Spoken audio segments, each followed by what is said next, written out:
Hello guys, welcome back to Red Bull Bolton. I am the Keg Man, and things aren't going too great. No, things aren't going too great. I don't need these on. I don't even know why I'm wearing them. So yeah, like I say, results aren't necessarily going our way. So we left off. I played a few games off stream. I'm so much in a streaming mentality. I'm not used to doing YouTube. I haven't done YouTube properly outside of the Motorsport Manager series for a little while here. My hair's all over the show. I hadn't even planned ahead.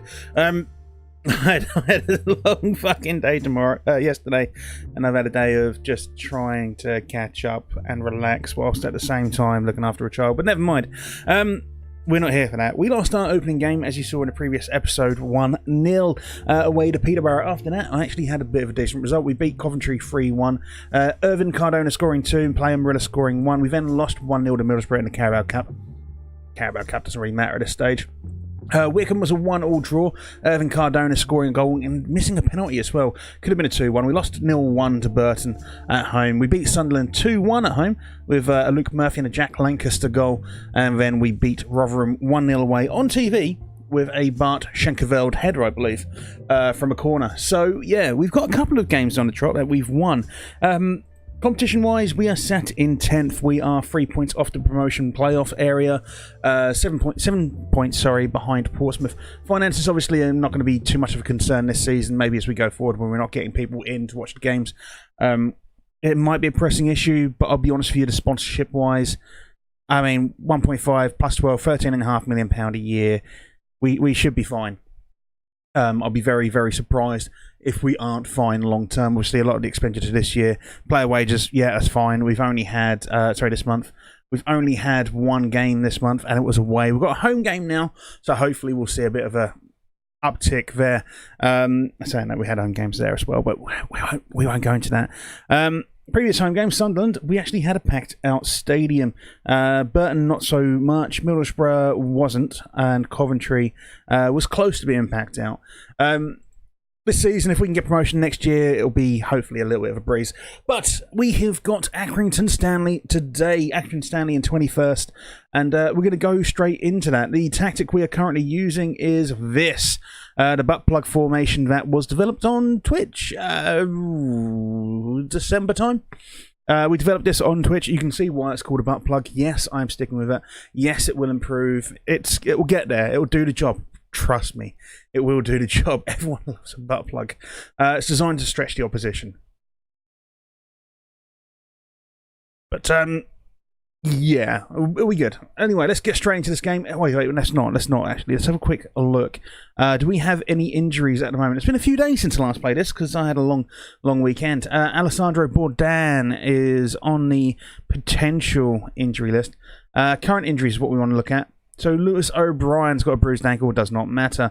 Sebastian Bernesh and Paul McShane. Pulled back muscle and pulled hamstring. They're getting old, especially McShane.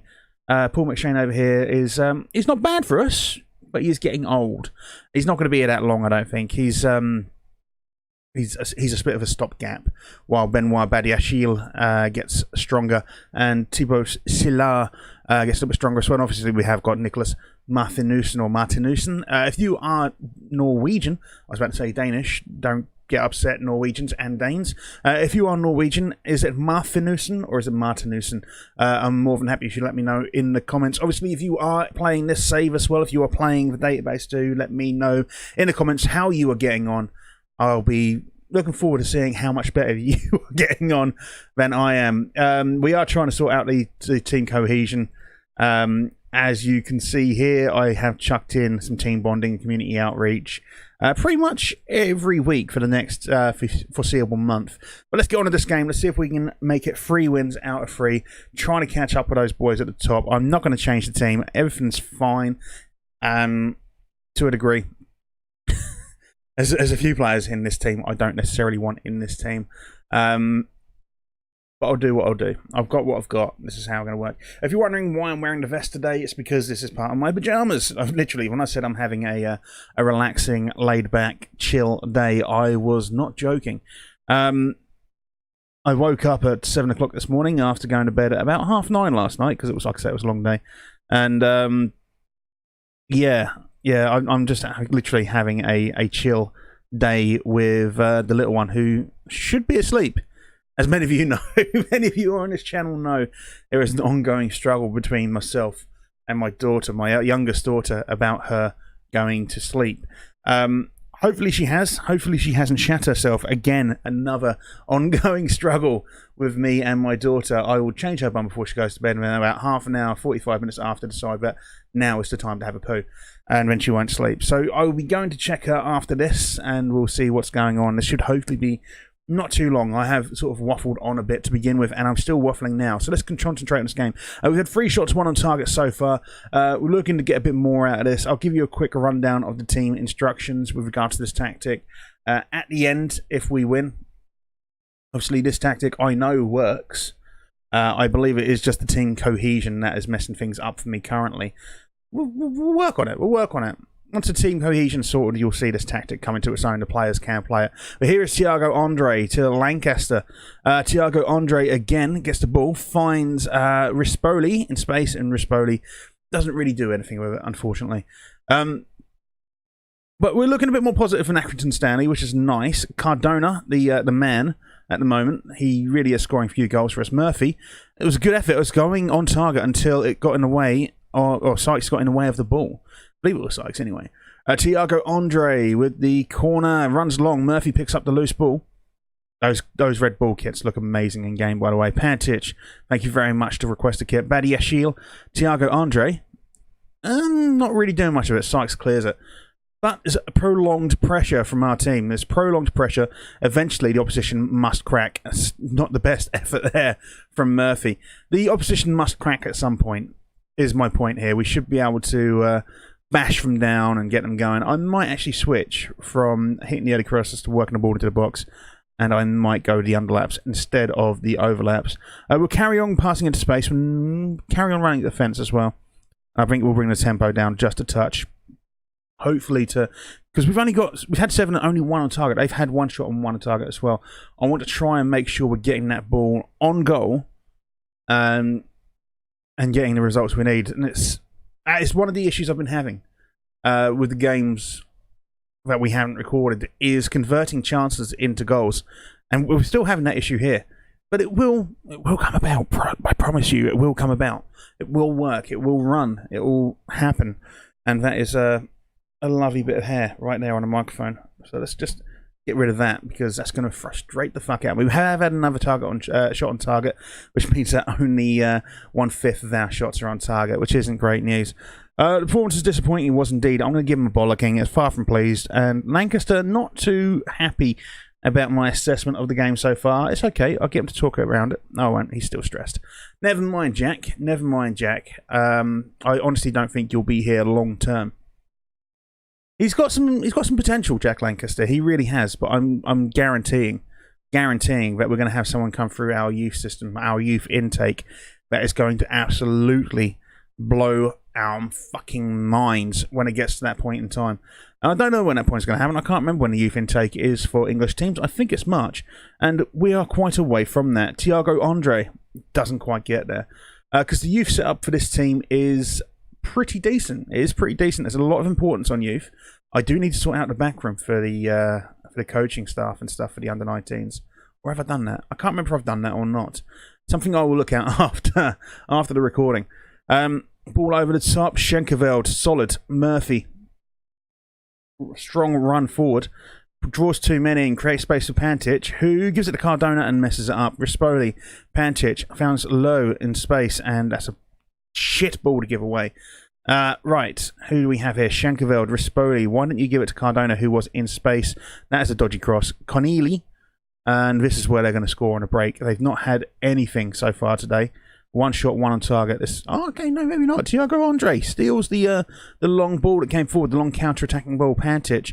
That's a great little chip over the top. Rispoli, Cardona doesn't quite finish it, and his second bite of the cherry goes out for a throw-in. Superb work from the team there. Lancaster 6.3 is probably going to come off in a moment. We're going to wait for this highlight to play. Jamie Ward can come into. Danilo Ditrich is playing relatively well, which makes me not want to take him off. Maybe we switch him out for Jason Lowe. I don't know if Pantic can play in the midfield as a Mazzala, but I want to bring Preleo Marilla on, and I'm going to switch him to a shadow striker. Not an enganche, a shadow striker. And we'll see if we can go a bit more attacking with this. I might actually change our mentality as well. Thiago Andre makes it 1-0. Maybe I didn't want to do that. But Thiago Andre with a great bottom left-hand corner drive. Keeper. Let's have a look at that again. Whether the keeper could have done something about it or not, I do not know. But it's a great crossfield ball from from Cardona to Thiago Andre. Beats his man. Keeper did see it. That was a bit of a rifling shot, though. I'll give him his dues. He may not have been able to do anything from that. But 19 shots, 5 on target, 1-0. That's not a good conversion rate. 19 and 5 on target. That's just less, is it? Or just over a quarter of our shots on target, which does not make me a happy chappy at all. Tell the team to get creative. This is when they get their goal with their second shot. Okay, maybe not. So yeah, we're just over 1/4 of our shots on target. I would like us to get a few more on target. Maybe get a bit of a greater lead here and get some goal difference built up. We have just dropped down to 9th place. I'm assuming based on other results elsewhere. I'm assuming someone else scored an extra goal or something. We are now 8th with a game in hand, actually. So if we win our game in hand, it's a penalty, by the way. It's a penalty. What's happened here? Let's have a look. So who's taking this? It's Cardona. He missed his last penalty. We'll have a look at the league in just a moment. Cardona makes it. Keeper should have done a whole lot more there. And Ipswich are winning 2-0, which probably explains the drop down in position. Yeah, Keeper should have done a whole lot more there because they are just above us. Now, we do have the game in hand. Gillingham also have a game in hand. A win hit after this, if we win it, could see us go into 6th. But Gillingham obviously there as well. And Ipswich now have been pushed up. Who dropped down? Fleetwood. Fleetwood are losing. Where are Fleetwood? 2-1 to Oxford United, and hopefully it stays that way. 21 and 6 is not great either. We're going to get creative. We're going to make our last sub. Do we want to bring on someone a bit stronger in the DM position? Try to help us out. I believe so. I think Joe Ledley would make a great addition to the team just right at this moment. We will switch from attacking to positive as well. Team instruction-wise, I think we're not going to worry about running at defence. We are not going to pass into space. We'll carry on doing everything else. Maybe hit the early crosses instead. And we'll work it out from there. Trying to be a little bit less devil-may-care in our approach to the team and the game. 22 and 6, though, is... I mean, 22 and 10 I'd be okay with. 22 and 6. Actually, you know what? 22 and 8. Would be fine as well. 22 and 8. That's a third of our shots on target then. But I don't know. But 2-0, I'll take a 2-0. It means we do have 3 wins on the bounce. And I can't argue that. Fucking hell, Bristol Rovers 3, Sunderland 5. Angel Gomez, really.